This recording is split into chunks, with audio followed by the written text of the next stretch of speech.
ได้สัมผัสที่นี่ธรรมชาติความร่มเย็นวัฒนธรรมสถานที่ประวัติศาสตร์การใช้ชีวิตอย่างช้า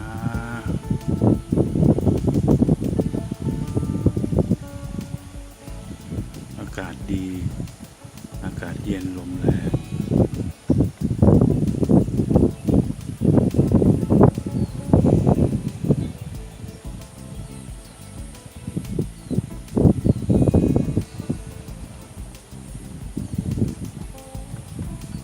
นี่คือเสน่ห์ของบ้านอีตองที่เราอยู่ที่เมืองแรกเรานะครับที่นี่ก็ยังเก็บบันทึกความทรงจำเอาไว้พรต่างๆสถานที่ที่ครั้งหนึ่งเคยเจริญรุ่งเรืองมันก็แปลกดีไม่ได้มาสัมผัสก็ไม่รู้นะไม่อยากจะเดินครับยืนนั่งอยู่ตรงนี้นานๆแล้วก็เย็นธรรมชาติสวย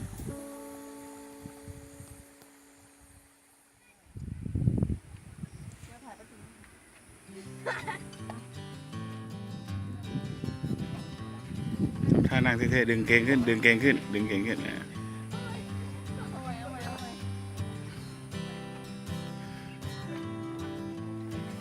เท่มาก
ที่ถ่ายรูปก็มี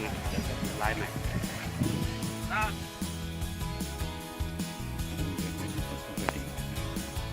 ออกจากบ้านอีตองก็ไม่ไกลจะเดินเข้ามาเนี่ยก็ไม่ไกล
ส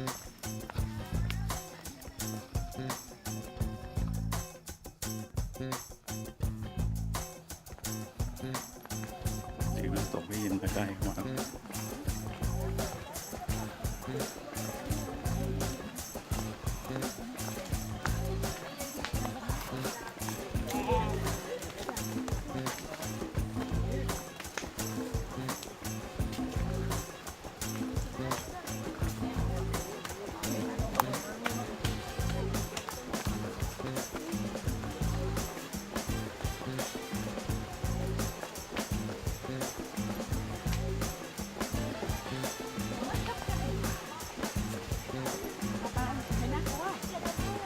เกาะลาวไปเถอะ เกาะลาวครับเกาะลาว เกาะไปจะได้ไม่กลัว มีหลังบ้านปะ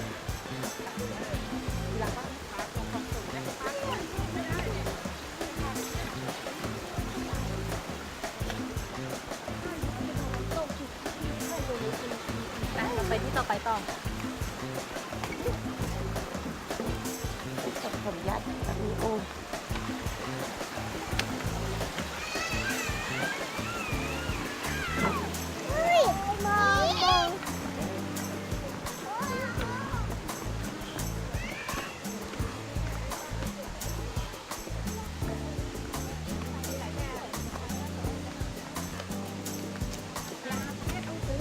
ซื้อมาปลูกเลยเหรอ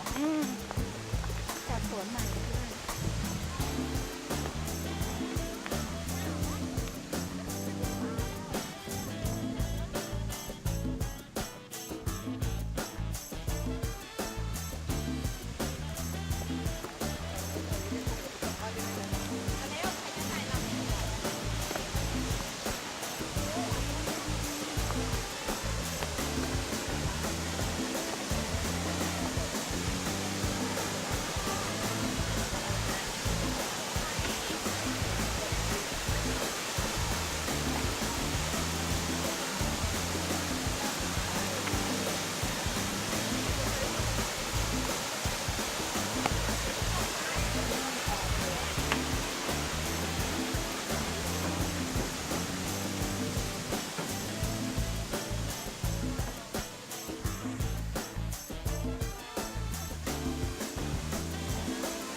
เดินไม่รู้แล้ว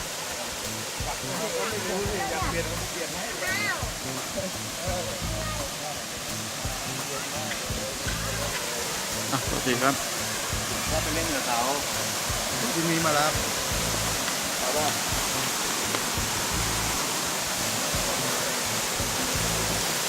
นี่หลบมันก็ลง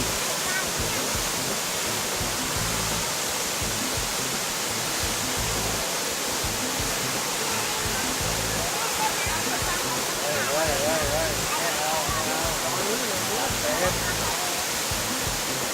เล่นนะพ่อกลับบ้านแล้วนะไม่เล่นไม่มีใคร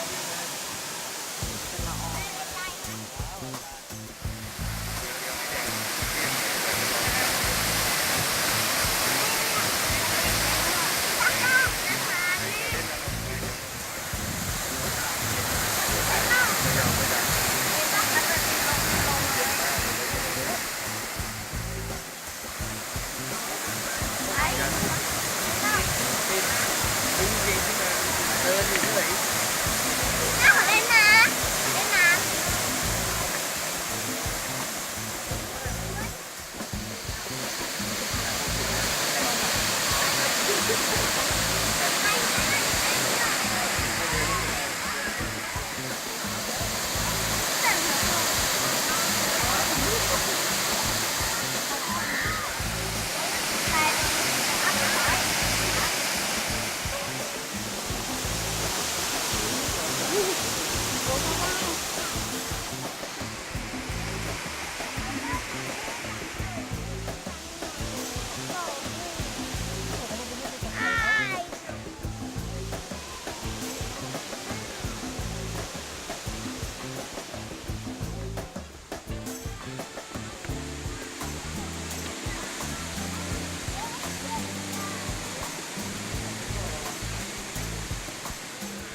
นี่สารจะจับมาให้ทันในฟอร์จูเนอร์เนี่ย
แล้วเนี่ย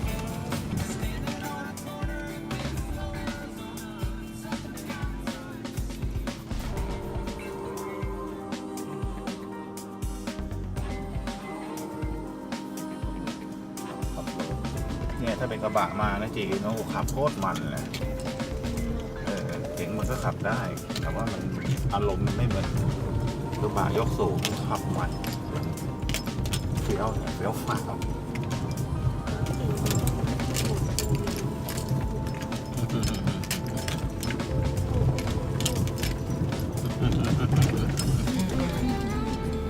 ออกมาเลยจ้า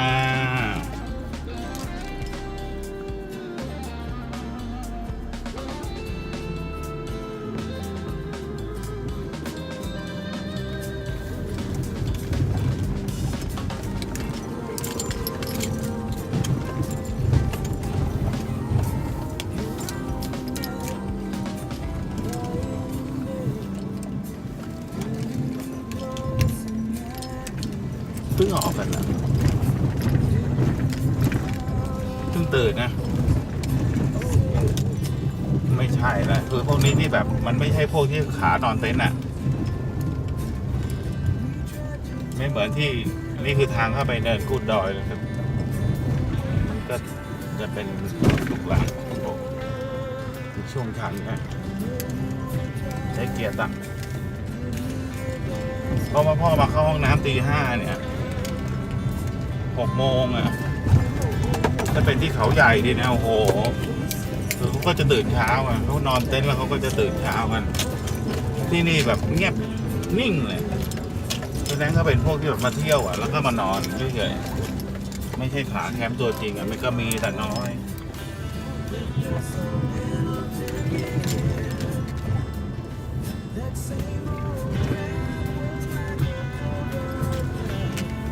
จีนหัวใจออฟโรด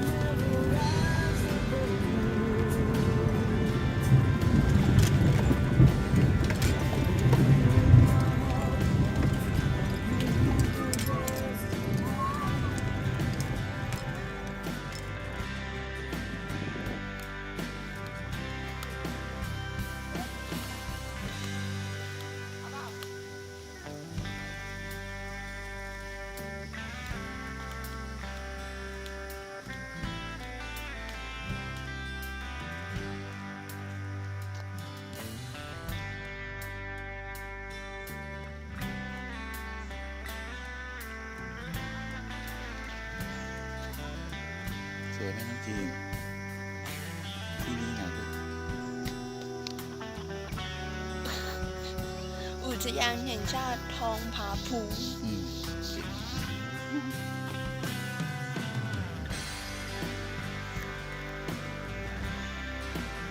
จุดนี้เป็นจุดชมวิวอะไรจำได้ไหมมีอยู่2 จุดนะนู่นเขาทั้งเผือกอยู่ตรงนี้ที่คนเขาไปเดินอยู่นะคนก็คือไปเดินสันยอดเลยนะวิ อยู่ใกล้ๆเราดิเนี่ยแปลกมาก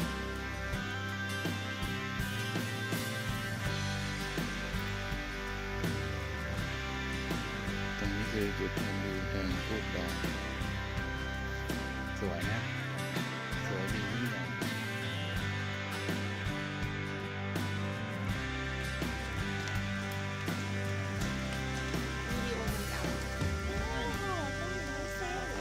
มาดูที่จุดชมวิวเป็นคนน้อยนะ หายายแล้วหันหน้าเป็นยังไงนะหายาย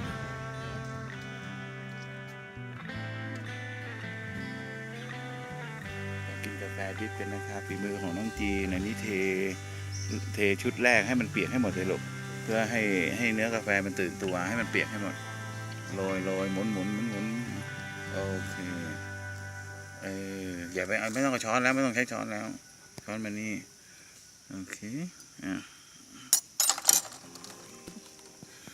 รอสักแป๊ ระ บ วังเมานะ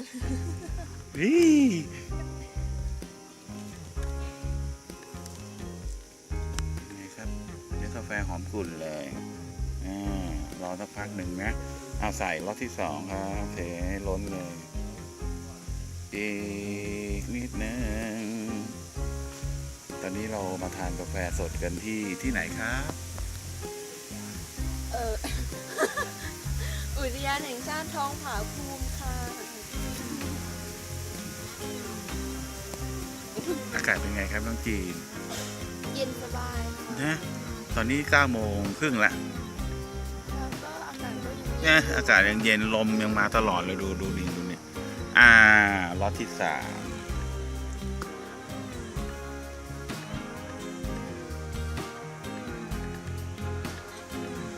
จริงๆกาแฟดริปเนี่ยเขาต้องมี1ระยะเวลาในการต้ม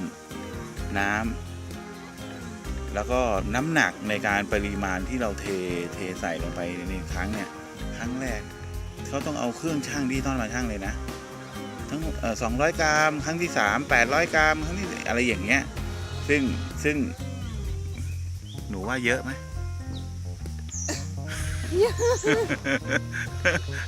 พ่อเขาว่าเยอะไอ้หลังๆนี้ก็เลยเอาอย่างเงี้ยลาดมันลงไปเอาแค่พอประมาณดูยกดูโอ้โหเทไปอีกลูกน้ำอีกเพียบเลยยังไม่ถึงครึ่งแก้วเลยเทเต็ม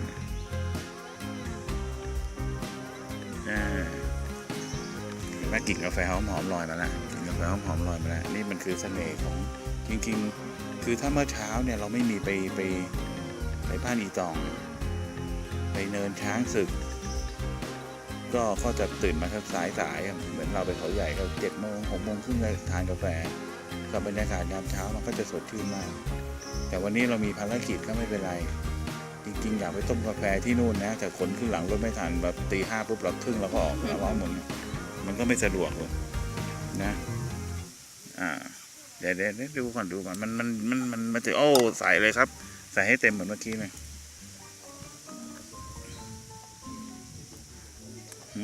แมลงเยอะนะครับที่นี่ไม่ชอบเลยมียุงด้วยกลางคืนนี่เป็นครั้งแรกที่พวกเรามากลางที่อุทยานแห่งชาติทองผาภูมิเพราะว่าเรามาเที่ยวสังขบุรีนะนี่เปิดซิงเต็นท์ใหม่ด้วยเต็นท์ตัวนี้เป็นเต็นท์ของบิ๊กซีเขาลดราคา 3,000 กว่าไม่รู้เท่าไหร่นะ3,900 หรือ 3,600 อะไรเนี่ยลดเหลือ999 บาทพ่อส่งพริกให้แม่แป๊บเดียวไอ้ทิปจัดเต็มเลยนอนดีไหมนอนโอเคนะแต่ว่ามันก็จะไม่ใหญ่มากนะนอนมันก็หัวกับเท้าชนกันพอดีแต่ก็พอกับเคอร์ชัวตัวนี้แหละไอ้เคอร์ชัวตัวนี้ของพ่อเนี่ยพ่อนอนหัวเท้าก็ทนกันเหมือนเดิมนะอันนี้ก็เรามาวางก็สรุปแล้วก็ใช้ได้ดีนะอีกลูกเทอีก1 เปิดให้มันเกือบครึ่งเกือบเต็มแก้วสรุปแล้วก็ใช้ได้นะถือว่ากับราคาขนาดนี้เนี่ยได้อย่างนี้มาแล้วสวยงามด้วยคนเดินผ่านไปผ่านมาที่ชมตลอดเลยเต้นน่ารักโดยเฉพาะวัยรุ่นชอบมากเขาเรียนแบบเต็นท์ยี่ห้อแพงๆของนอร์ดิสเนี่ยประมาณนี้แหละเราเอาใครมีก็ซื้อใครไม่มีก็ใช้ตามกำลังศรัทธาไปอย่าไปกางเต็นท์แล้วทำไม่มีความทุกข์อย่าเพิ่งลูกอย่าไปจับมันให้มันค่อยๆลงไป เอานั่นวางก่อนวางกับพื้นก่อนไม่เป็นไรตรงนู้นเลยไอ้ผ้าที่แขวนอยู่นี่ไปเนี่ยข้างหลังเนี่ยข้างหลังตรงนู้นเนี่ยไกลๆเนี่ยไอ้แต่เป็นนอร์ไอ้ไปโคเดียกแคนวาสส่วนนั้นพ่อก็ชอบนะเป็นผ้า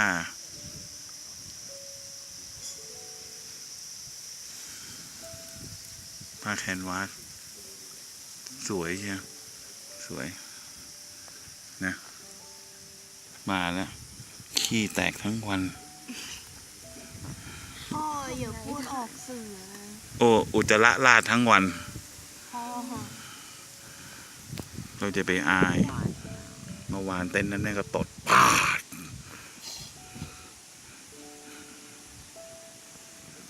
เสียสุขภาพดีกว่าเสียมารยาทเอ้ยเสียมารยาทดีกว่าเสียสุขภาพอ่ะ ของแม่ยังไม่เสร็จอีก แม่เดี๋ยวเชฟดีจะเป็นคนปรุงวางกับพื้นแค่นี้หรอกวางกับโต๊ะได้ไม่เพื่อนเอาละเดี๋ยวเชฟดีเขาก็จะใส่น้ำตามสัดส่วนที่เขาทำในกล้องเมื่อกี้นี่ยังไม่ได้น้ำชาเลยนะเดี๋ยวแม่ต้องต้มอีกอ่ะแม่ต้มน้ำเต็มกาป่ะ เต็ม ทีเทใส่น้ำชาพ่อสักนิดหนึ่งน้ำร้อนอ่ะตอนนี้เลยเทลงไปเลยไม่ต้องยกขึ้นมาทีหลกเอาวางไว้นั่นแหละให้ชามตื่นตัวก่อนเทไปนิดหนึ่ง นิดเดียวพอ ให้ชามันบลูมกาแฟยามเช้า น้ำมันยังมาเอามาอุ่นให้มันร้อน ใส่ของแม่ให้หมดบรรยากาศนี่อุทยานแห่งชาติกาแฟสดหอม ๆใส่อีกไว้เลย ๆณทองผาภูมิ สองท่อง ของแม่หมดย่างกาแฟเติมให้แม่ก่อนมันยังไม่เต็มนะวันนี้เรามาทานกาแฟกันที่อุทยานแห่งชาติทองผาภูมินะครับนี่แสงอ่อนๆยามเช้ามาแล้ว ปกติจะดื่มท่ามกลางสายหมอกนะดื่มก่อน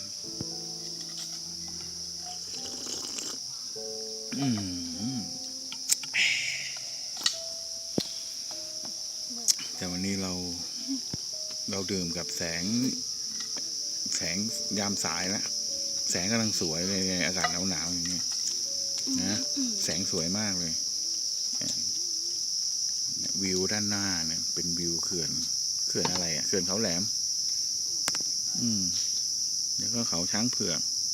วิวสวยนะทิวเขาสวยมากที่เดินไปดูดื่มกาแฟเสร็จแล้วแม่ถือกาแฟเดินไปจิบตรงนั้นเลยก็เลยคลาสสิกมากบอกนี่เราดื่มกาแฟไปด้วยเราชมวิวไปด้วยนะครับ